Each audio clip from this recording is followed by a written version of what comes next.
si retired Justice Antonio Carpio, si Batong Bakal na profesor sa UP, satsat ng satsat sa ating media. Mr. Chair, may I interject?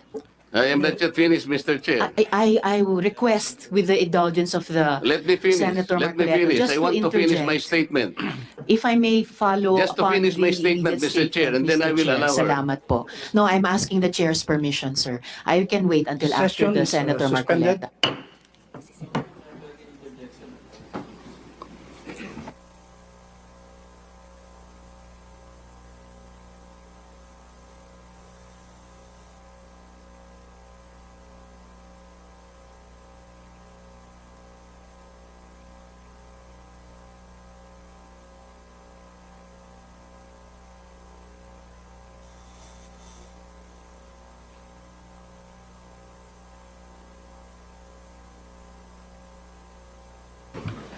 May I continue, Mr. Chair? Session resume. Thank you, Honorable. Nagtaka lang Mr. po kasi Antiveros. ako, Mr. Chair, kahapon. Bigla na lang nangyari na sumulat daw daw po, kaya hindi ko po nalam kung totoo. Pero sinabi po ni Chairman ng Foreign Relations, kagabi lang, na defer muna yung aming meeting o hearing bukas dahil nga po ang daw po hindi ko po sinasabi, sumulat daw po ang pati NAMRIA at ang DND na ang matter na to will involve national security. Kaya lang po ako nagtaka sapagkat yung mga iba na nagpunta sa media, nagsasalita about West Philippine Sea, wala naman pong nagsasabi na huwag ninyong pagtalunan yan. Eh yun po ay media pa po yun kumakalat sa buong Pilipinas. Kaya minabuti ko na pong dito namin pag-usapan, dito na lang sa Senado, pagkatapos sasabihin nila, kung totoo pong sinabi nila, nakakapagtaka naman, bakit hindi natin dito pag-usapan? Anong national security ang involved dito? Yun lamang po, Mr. Chair. Salamat po. Thank you, Honorable Marcoleta. Honorable Riz Antiveros. Salamat, Mr. Chair. Ang akin lang po sanang interjection kanina na nag-submit ako dun sa tamang hiling naman ng colleague na magtapos sila and based on the ruling of the chair, ay wag po sana nating sasabihin na ang mga sinasabi ni na Commodore Tariela, retired Senior Associate Chief Justice Carpio at isa pang binanggit kanina ay mga satsat. Dahil mga seryosong pananalita nila iyon, kahit kadebate man sila o hindi, lalo na sa importanteng issue. Yun lamang po, Mr. Chair. Hindi po proper parliamentary language po iyon to refer to our mga kadebate sa issue, Mr. Chair. Salamat po. Mr. Chair. Thank you, Honorable Riz Antiveros. Alam po ba ninyo kung bakit ko Honorable ginamit? Marcoleta. Alam po ba niyo kung bakit ginamit ko yung satsat? Hindi ko lang po alam kung ano ang pagkakaintindi po ng ating kasama ron. Pero yung satsat po, walang implication na masama yun Kaya ko po ginamit yung salitang satsat. Kapag sila po'y nagsasalita, wala pong batayan Halimbawa po, yung sinabi ni Justice Carpio, hindi na po kailangan ng coordinates para po i-delimit natin ang exclusive economic zone. Mali po yun Magkakamali po, pati ang mga taong bayan maniniwala sa kanya sapagkat dati siyang magistrate ng Supreme Court. Mali po yun Ang dami pong babanggain na artikulo ng UNCLOS pag pinilit niya yun.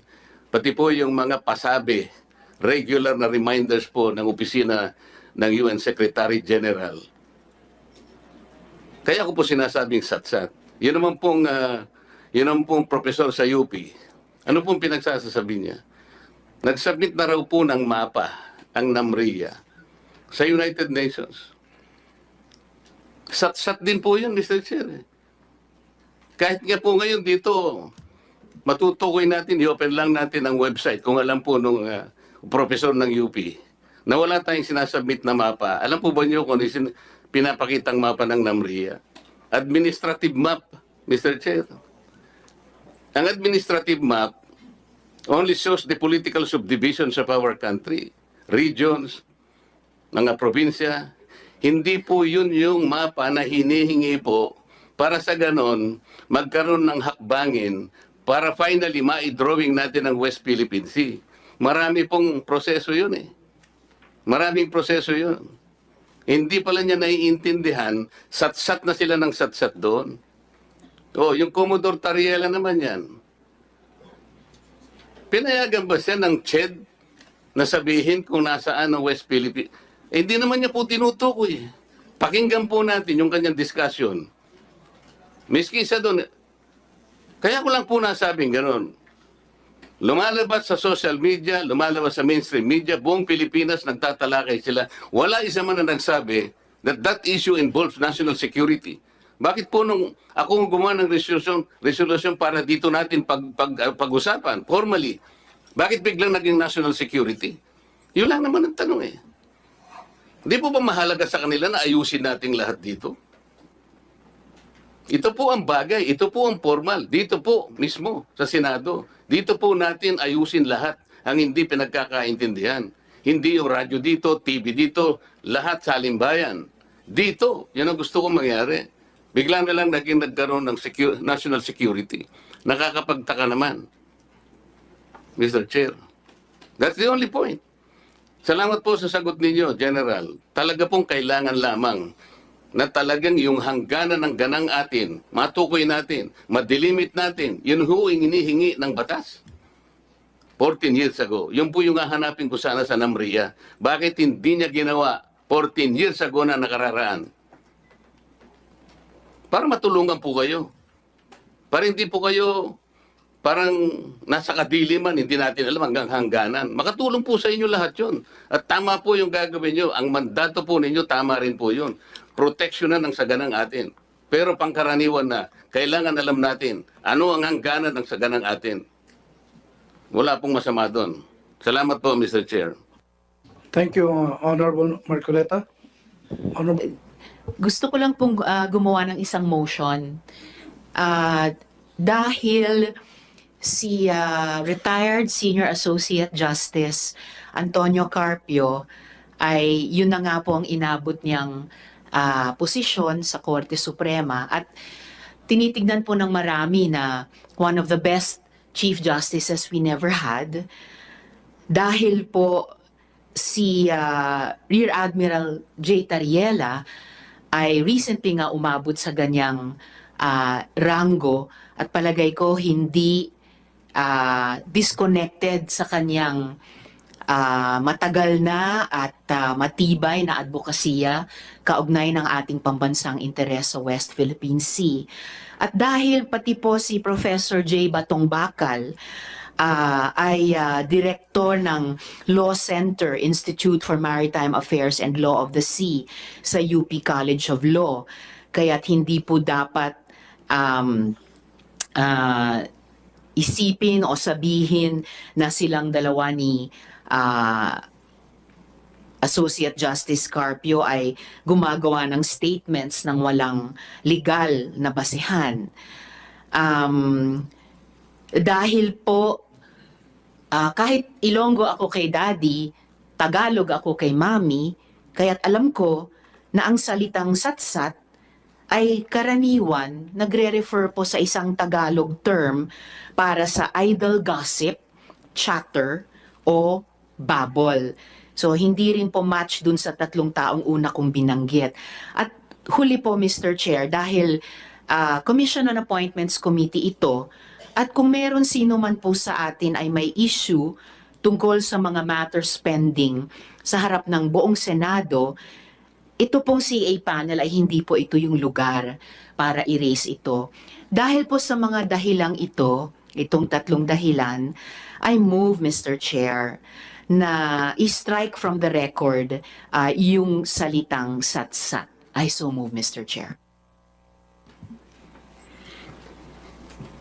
there is a motion. May I explain myself, Mr. Chair? Yes, Kasi ako po yung gumamit ng satsat. there is a motion of Senator Tevedos to strike out. If there's any objection, I'm objecting, Mr. Chair. Ganito po. 1 minute, excuse me, 1 minute suspension. Of time, and in order to finally dispose of the matter pending before the committee, the chair now will divide but before we divide the house, the chair will give Honorable Marcoleta 5 minutes to explain. Salamat po, Mr. Chair. Papayag po ako na alisin natin ang salitang satsat kung meron po tayong may sasubstitute na mas akmang salita. Kasi kaya ko po ginamit ito. Si Justice Carpio na iginagalang po bilang naging Associate Justice ng kataas-taasang hukuman. Sinabi po niya na hindi na kailangan ng coordinates at charts upang madilimit natin ang exclusive economic zone. Mali po yun. Hindi po dapat manggaling sa kanya yung ganong pananalita dahil mali po yun. Wala po sa batas yun ng UNCLOS. Sa Republic Act 9522, dahil pinagtibay po nila sa isang jurisprudence, alam po ba ninyo, Mr. Chair, kung magkano ang naalis sa ating territorial sea? Mahigit pong 242,000 square miles ang naalis. Dahil lamang po sa kanyang, at sinasabi po niya na ginanap lang niya ang tungkulin sapagkat pinirmahan natin ang UNCLOS. Nakalimutan po niya, Mr. Chair, na yung treaty hindi pwedeng mangibabaw sa saligang batas. Dapat po bilang Associate Justice ng Korte Suprema, alam niya po yun. Si Professor Batong Bakal, hindi siya matapat sa kanyang sinasabi. Sabi po niya, nag-deposit na po ng mapa at saka charts ang Pilipinas sa opisina ng United Nations. At binigyan na rin daw po ang mga international organization. Hindi po totoo yun. Mati-check po natin kahit sino ang maalam sa website po ng UN General Assembly. Si Admiral Tariela, ang sinasabi po niya, ang West Philippine Sea hindi raw po disputed. Nag-aaway-away nga po ang mga bansa dahil dyan eh. Ano po ang gagamitin nating salita? Payag po ako. Kung yun po ay hindi akmang salita, payag po ako, Mr. Chair. Ngunit, palitan po natin. Anong iakma po na, sa akin po kasi yung satsat, yung pagsasalita ng walang basihan. Ganun lang po kasimple. Wala pong basihan ang kanilang sinasabi. Kaya tinitindigan ko po yun. Ngunit kung meron pong mas magandang salita na akma doon sa aking sinabi, payag po ako, ba't naman hindi? Salamat po, Mr. Chair. Mr. Chairman, Thank you, Honorable Marcoleta. Honorable Alan T. may I suggest the word pahayag or salita or pagpapaliwanag if the Honorable Senator Marcoleta is acceptable to those proposed or suggested words. Honorable, Honorable Rizal Taveras. As the movement, Mr. Chair, tinatanggap ko po at pinasasalamatan si Rep. T sa kahit alin sa mga magalang na salitang iyon. Salamat po. Salamat, Mr. Chair. Honorable, thank you, Honorable Rizal Taveras. Honorable Marcoleta. Dahil po sa matalik ko pong kaibigan si Congressman Alan T. Ay, payag po ako, bakit hindi? Kung yun po ay kagagaan po ng kalooban ng bawat isa, para wag na po nating pagtalunan yung salita na yun. Ngunit yung sentido po ng aking gustong mangyari, nandyan naman po sa ating mga minutes. Salamat po, Mr. Chair.